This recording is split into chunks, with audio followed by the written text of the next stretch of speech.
Speaking में हम लोग यूज्ड टू के बारे में पढ़े थे कि यूज्ड टू का यूज कहाँ होता है कि अगर वाक्य में एक बार यूज्ड टू आए तो यूज्ड टू को दोबारा प्रयोग नहीं करना चाहिए, उसकी जगह पर हर बार वुड का प्रयोग बेहतर होता है। जैसे मैं आता था, वह जाता था, तो I used to come and he would go. बार बार यूज टू नहीं यूज करेंगे, ठीक है। मैं 5 बजे उठता था, फिर मैं 2 घंटे पढ़ता था, तो I used to get up at 5, then I would study for 2 hours. ऐसे करके यूज टू का हम लोग यूज करते हैं, ठीक है। लेकिन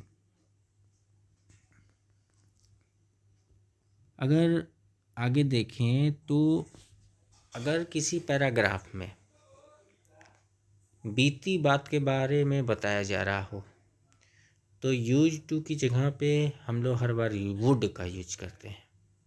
मतलब अगर पैराग्राफ पास्ट टेंस में है, ठीक है, तो वुड का यूज करेंगे। जैसे एक राजा था, वह रोज 6 बजे उठता था, तो there was a king, he would get up daily at 6।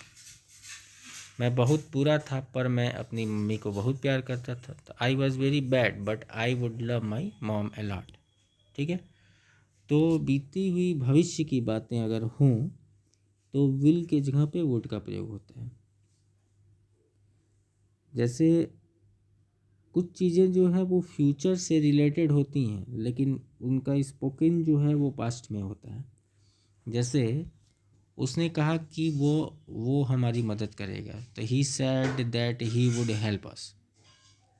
मुझे मालूम था कि वह जीतेगा, I knew that he would win, ठीक है। मुझे संदेह नहीं था कि तुम जीतोगे, तो I had no doubt that you would win. इस तरीके से क्वेश्चन निवेदन में भी क्या तुम कृपया मेरी मदद करो कि would you please help me. क्या तुम कृपया दरवाज़ा खोल दोगे, तो would you please open the door. ये रिक्वेस्ट में हो गया, ठीक है। अब ये आदत वगैरह में किसी चीज़ की आदत हो जाना या आदी हो जाना, जैसे ये है कि मुझे गाली सुनने की आदत है, तो I am use to listen to abuses, ठीक है।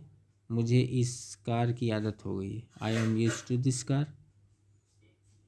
तुम्हें झूठ बोलने की आदत पड़ गई, तो you were used to tell a lie, ठीक है। इस तरीके से यूज टू का यूज हम लोग आदत में भी कर सकते हैं।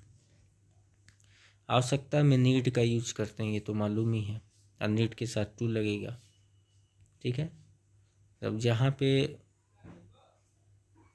क्या है कि इसको छोड़ दिया जाए, बहुत ज़रूरी नहीं है। अब पास्ट में आएंगे तो नीडेड टू चाहिए के अर्थ में आ सकता है, मुझे तुम्हारी ज़रूरत थी, तो आई नीडेड यू। तुम्हें पेन चाहिए था, you needed a pen, past में अगर जाएंगे तो। हिम्मत के सेंस में अगर दिखाना चाहे तो डेयर का यूज करते हैं।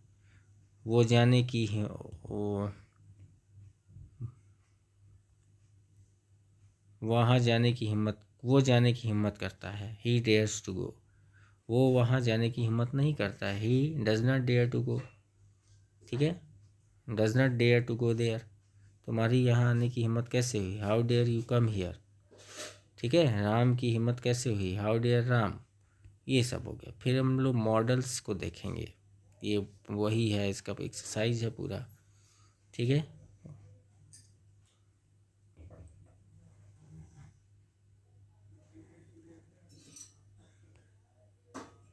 अब यहाँ पे कुछ वर्ड हैं, जैसे कास्ट का मतलब हो गया फिल्म ड्रामा ये सब, और एक कास्ट का मतलब हो गया जाति। वीक का मतलब कमज़ोर और वीक का मतलब सत्ता। फाउंड का मतलब शौकीन, और फाउंड का मतलब फाइंड का सेकेंड फॉर्म। स्टोरी कहानी, स्टोरी मतलब बिल्डिंग। पीपल लोग, और पीपल मतलब शिष्य। तो ये कुछ मिलते जुलते वर्ड हैं, इनको याद करेंगे। फिर आगे में हम लोग कल इसके बारे में देखेंगे।